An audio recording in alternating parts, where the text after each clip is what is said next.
बिस्मिल्लाहिर्रहमानिर्रहीम जी। तो दोस्तों आज मैं आपको तारुफ कराता हूँ। आज मैं अपने बड़े भाई को हाजी यकूब साहब को मोबाइल गिफ्ट कर रहा हूँ, ठीक है ना जी। तो मैंने कहा चलो उसकी अनबॉक्सिंग भी करवा लेते हैं और भाई को मोबाइल भी गिफ्ट कर देते हैं। ये भाईजान अभी ओपन करेंगे, ये आप देख सकते हैं, ठीक है ना जी। ये स्पार्क का मॉडल है, टेक्नो का स्पार्क 10 प्रो। बहुत ही प्यारी डिवाइस है और गुड लुकिंग कलर है इसका, ठीक है ना जी। ये भी आपको दिखाएंगे हाजी यकूब साहब, और बहुत ही प्यारा मोबाइल है। तो मेरी आपसे भाइयों से गुजारिश है कि अपने बड़े भाइयों की कदर किया करें। इंशाल्लाह कोई मसला नहीं, दौलत आना जाना ये अल्लाह के हाथ में है, रिज़्क का होना या ना होना ये अल्लाह के हाथ में है।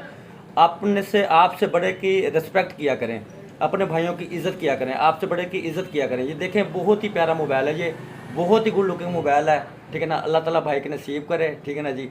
तो और इसके अलावा आपको किसी किस्म का कोई भी मोबाइल चाहिए हो तो आप